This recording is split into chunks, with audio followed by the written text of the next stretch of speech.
afternoon. If I didn't say anything, this would go on all afternoon, for good reason. Mr. President, it is an honor to welcome you back to the State Department. On day one of this administration, you shared a few things with me. You told me something that we long discussed, reminded me that American engagement, American leadership is essential. If we're not engaged, if we're not leading, you said, someone else is likely to be doing it, and probably not in a way that advances our interests or values. Or maybe no one's doing it, and then we're likely to have a vacuum filled with bad things before it's filled with good things. But the other thing you told me, Mr. President, was that there's a greater premium than ever before on finding ways to cooperate, to coordinate, to work with other countries if we're going to get done what we need to get done for the American people. And so you instructed me, you instructed all of us to get out there, to rebuild, to rejuvenate, even to reimagine our alliances and partnerships. And I remember what you told me then. You said, we don't know when this is going to make a difference, when we're going to need these friendships, these partnerships, but someday, some way, somewhere, they're going to be critical for advancing the national interest. And that's exactly what the men and women of this department have done. And we've been able to carry out that charge for two reasons. First, the people you see before you, and so many others who are out in the field at our embassies and consulates. You said when you came here 4 years ago that the leadership of diplomats of every stripe doing the daily work of government is essential, and they proved it. That daily work has become nightly work, 24/7, 7 days a week, hammering out agreements, jumping into action in crisis, creating opportunities for our citizens around the world, producing expert advice for you and your team at the White House. Everyone here knows this work can be tough. It's often not very glamorous, but it makes us stronger. It makes the world a better place. And we simply couldn't do it without the extraordinary men and women that you have before us, as well as our remarkable partners in government, starting with the great White House team led by Jake Sullivan, my friends and colleagues from across the administration, the Secretary of Defense, Samantha Power at USAID, the Secretary of the Treasury, Commerce, and so on. All of these partnerships that we built and built with their teams have made a difference. So to all of my colleagues, thank you.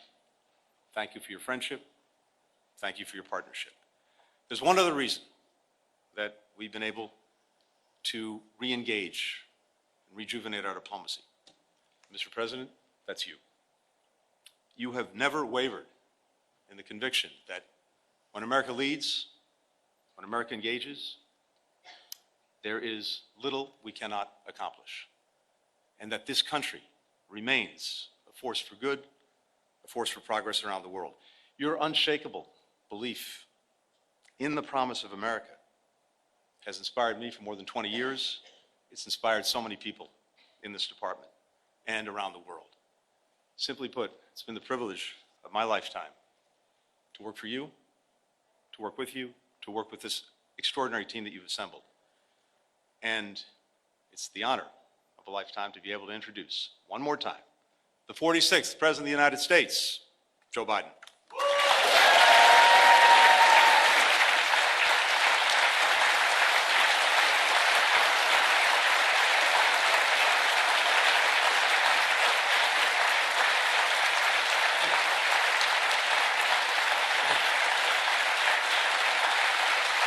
Thank you, thank you, thank you.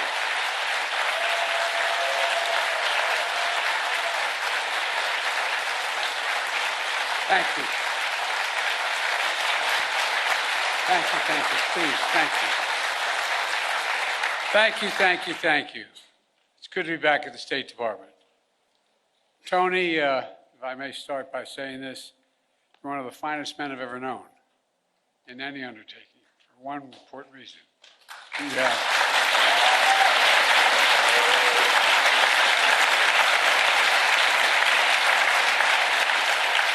You're not only brilliant, you have incredible character. You have character. You have more integrity than almost anybody I know. Thank you for always sticking with me. Appreciate it. Folks,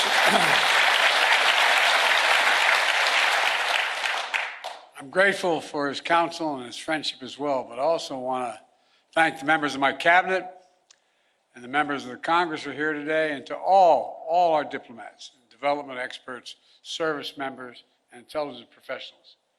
Many of the achievements we're going to discuss today are the result of your hard work, and that's not hyperbole, it's true. Thank you, thank you, thank you, thank you for your extraordinary service. I come here to the State Department to report on to the American people on the progress we've made in the last 4 years in our foreign policy and our presidency. I've said many times, we're at an inflection point. The post-Cold War period is over. A new era has begun. In these 4 years, we faced crises that we've been tested. We've come through those tests stronger, in my view, than we entered those tests. This is a fierce competition underway. The future of the global economy, technology, human values, and so much else. Right now, in my view, thanks to our administration, the United States is winning the worldwide competition. Compared to 4 years ago, America is stronger. Our alliances are stronger. Our adversaries and competitors are weaker. We have not gone to war to make these things happen. During my presidency, I've increased America's power at every dimension. We've increased our diplomatic power, creating more allies than the United States has ever had in the history of our nation. We've increased our military power, making the most significant investments in the defense industrial base in decades. We've increased the technology power, taking the lead in artificial intelligence and other technologies of the future. And we've increased the economic power, building the most dynamic economy in the world from the bottom up and the middle out, not the top down. In short, Kamala and I took office, our nation had become stronger at home, are stronger in the world. And now, America is more capable and I would argue better prepared than we've been in a long, long time.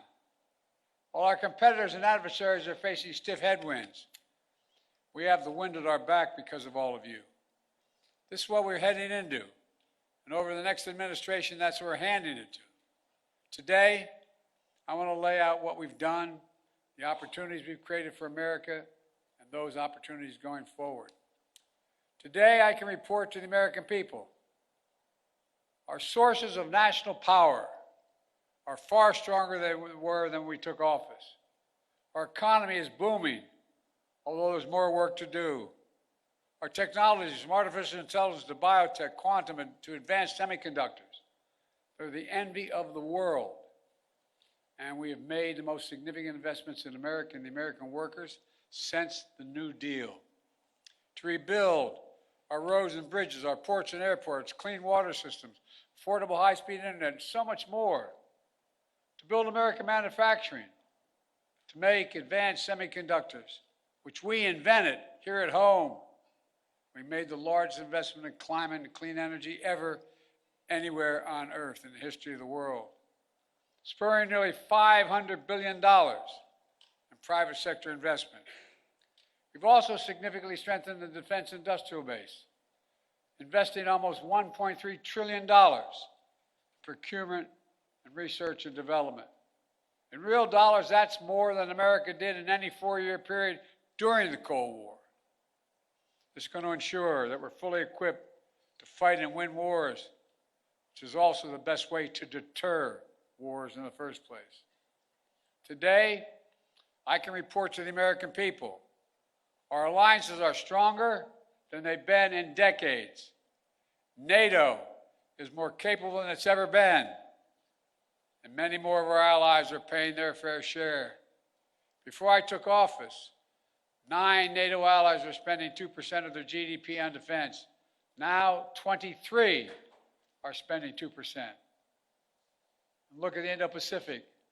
We've made partnerships stronger and created new partnerships to challenge China's aggressive behavior and to rebalance power in the region. We did it, what few thought was possible, to build the first ever trilateral partnership between the United States, Japan, and South Korea. Then another among the United States, Japan, and the Philippines, drawing closer our Pacific allies to defend our shared security and prosperity. We brokered a defense pact known as AUKUS among the United States, Australia, and the United Kingdom, connecting the Atlantic and Pacific allies as only America is able to do. And we've taken the Quad to the next level. The United States, Japan, Australia, and India. When we had that first meeting, I was dumbfounded when they all called and said, "Can we do this at your house?" I think I'm kidding. My wife said, "No problem." It was during the UN meeting, and we thought we were going to do it in New York, but they wanted to do it in Delaware. I said, "Why?" I said, "We can know, then people will know we're really friends." Our democracy, with vibrant economies, working closely, security, supply chains, technology, and so much more. In the Red Sea, we brought together more than 20 countries to protect civilian ships from attack by the Houthis, defending freedom of navigation in one of the world's busiest waterways.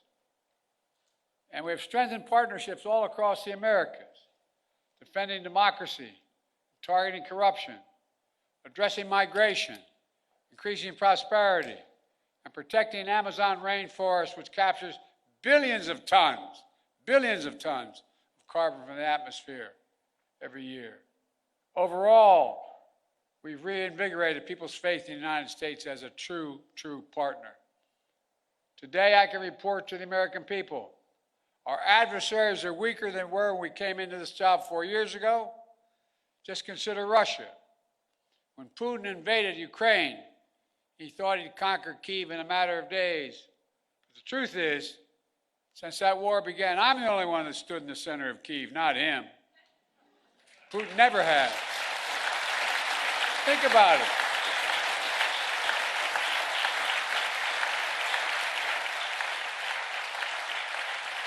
It was a long train ride, but I'm the only commander-in-chief to visit a war zone not controlled by U.S. forces. We helped Ukrainians stop Putin. And now, nearly three years later, Putin has failed to achieve any of his strategic objectives. He has failed thus far to subjugate Ukraine, failed to break the unity of NATO, and failed to make large territorial gains. There's more to do. We can't walk away. We rallied 50 nations to stand with Ukraine, not just in Europe, but for the first time in Asia as well. Because those countries in Asia know what happens in Ukraine matters to them as well. We delivered air interceptors, massive numbers of munitions, enacted relentless, unprecedented sanctions to keep Ukraine in the fight. And now Russia is struggling to replace what they are losing on the battlefield in terms of military equipment and fighters. And the ruble is under enormous pressure. As I saw it, when Putin launched his invasion, I had two jobs. One, to rally the world to defend Ukraine, and the other is to avoid war between two nuclear powers. We did both those things. Today, Ukraine is still free, independent country with the potential for a bright future. And we laid the foundation for the next administration so they can protect the bright future of the Ukrainian people. And now, look at Iran. Did you ever think we'd be where we are with Iran at this moment? After those despicable attacks by Hamas on October the 7th, Iran directly attacked Israel twice with hundreds of ballistic missiles and drones. And twice they failed because the United States organized a coalition of countries to stop them and ordered U.S. aircraft to come to the defense of Israel. Now, Iran's air defenses are in shambles. Their main proxy, Hezbollah, is badly wounded. And as we tested Iran's willingness to revive the nuclear deal, we kept the pressure with sanctions. Now Iran's economy is in desperate straits. All told, Iran is weaker than it's been in decades. And if you want more evidence that we've seriously weakened Iran and Russia, just take a look at Syria. President Assad was both countries' closest ally in the Middle East. Neither could keep him in power. Quite frankly, neither really tried very hard. Now, I cannot claim credit for every factor that led to Iran and Russia growing weaker in the past 4 years. They did plenty of damage all by themselves. But Israel did plenty of damage to Iran and its proxies. But there's no question, our actions contributed significantly. And now major authoritarian states are aligning more closely with one another. Iran, Russia, China, North Korea. But that's more out of weakness than out of strength. So as the new administration begins, the United States is in a fundamentally stronger position with respect to these countries than we were 4 years ago. Today, I can report to the American people we're in a better strategic position in the long-term competition with China than we were when I took office. You all recall, many experts believe were predicting it was inevitable that China's economy would surpass ours. According to many predictions, that would happen by the year 2030 or shortly thereafter. But we in this room said no. If we make the investments in ourselves, if we protect our workers and technologies, that will not happen. Now, according to the latest predictions, on China's current course, they will never surpass us, period. I met one-on-one with President Xi in consequential summits. He and I have always been direct and straightforward with each other. I made it clear we expect China and everyone to abide by the international rules. And so we stood up against unfair trade practices, taking action when China dumped subsidized goods, incredibly subsidized, on our markets to undercut our workers. We imposed target tariffs in critical sectors like cars, steel, and semiconductors, rather than across-the-board tariffs. We imposed historic export controls on investments, restrictions, to ensure that China cannot use the most advanced technology and sensitive data against us. And critically, we enlisted our allies and partners to join us, building more convergence among our allies on a shared approach to China than ever existed, and showing that it's more effective to deal with China alongside of partners rather than going it alone. But even while we compete vigorously, we've managed our relationship with China responsibly, so it's never tipped over into conflict. We've created lines of communication between President Xi and myself, and between the leaders of our militaries, to avoid misunderstanding. We found ways to work with each other, to address climate change, to reduce the flow of fentanyl in the United States, which, by the way, overdose deaths are coming down across our nation. And in my administration, we've seized more fentanyl at our border in 2 years than the previous 5 years combined. Today, I can also report to the American people, we're the first president in decades who's not leaving a war in Afghanistan to his successor. But we've got bin Laden during the Obama-Biden administration. The primary objective of war had been accomplished. And I believe that going forward, the primary threat of al-Qaeda would no longer be emanating from Afghanistan, but from elsewhere.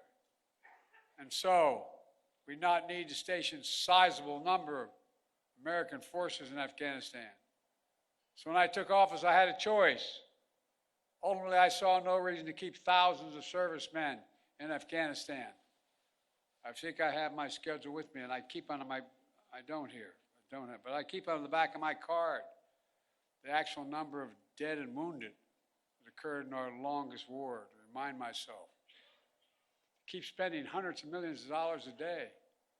We're no longer doing that. In my view, it was time to end the war and bring our troops home, and we did. I commend the courage of all those who served in Afghanistan. We grieve all 2,461 Americans who made the ultimate sacrifice in the longest war in American history. And I grieve those brave service members whose lives were lost during the withdrawal. We also thank those inside and outside of government who have done so much to help thousands of Afghan families resettle in the United States.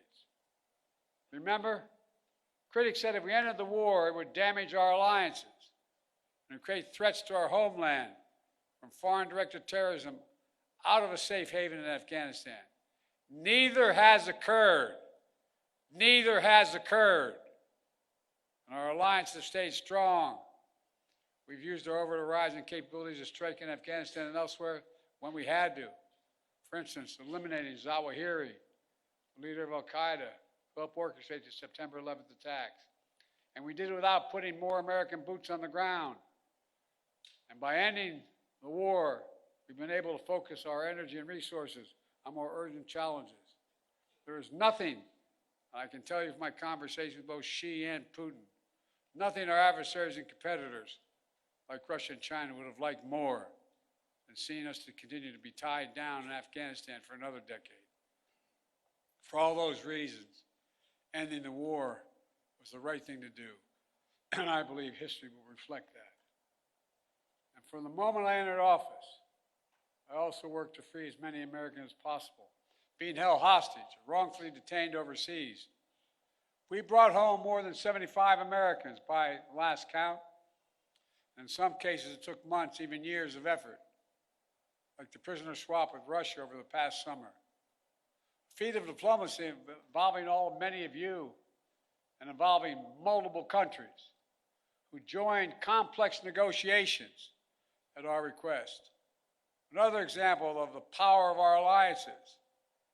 We did not have these relationships, those women and women would likely still be in prison.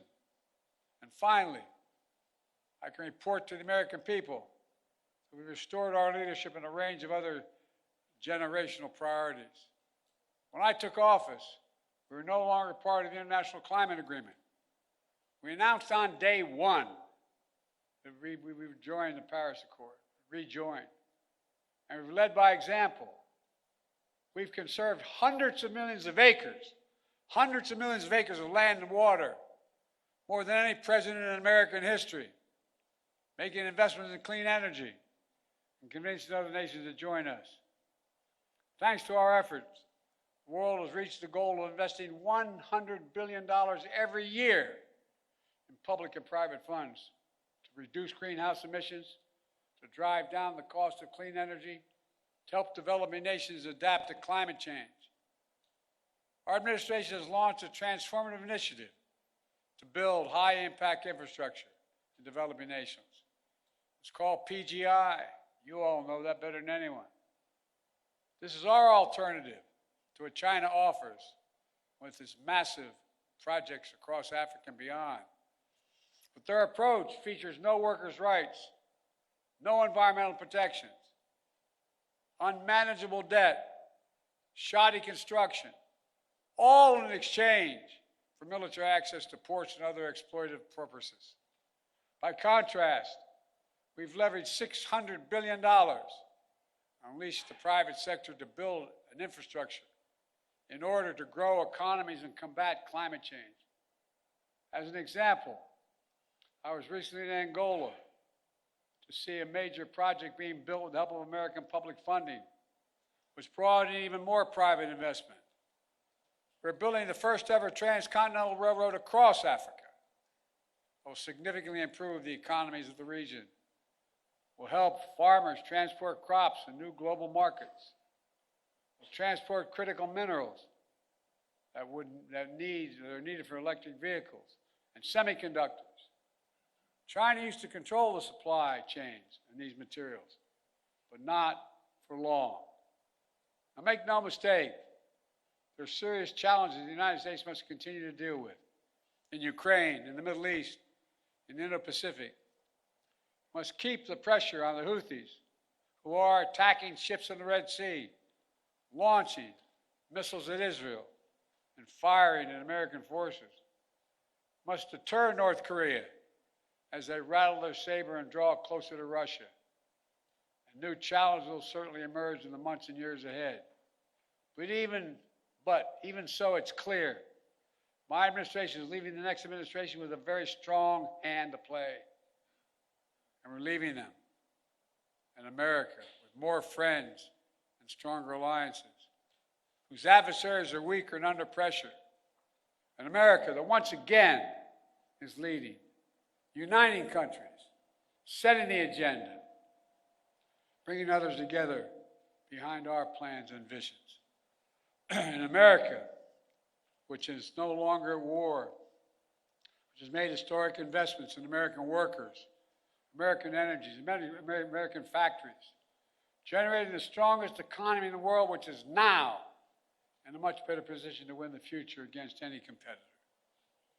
These wins are not partisan. They're American. They benefit all Americans and reflect America's endless capacity for leadership and reinvention. Look, folks, the United States should take full advantage of our diplomatic and geopolitical opportunities we've created to keep bringing countries together to deal with challenges posed by China, to make sure Putin's war ends in a just and lasting peace for Ukraine, and to capitalize on a new moment for a more stable, integrated Middle East.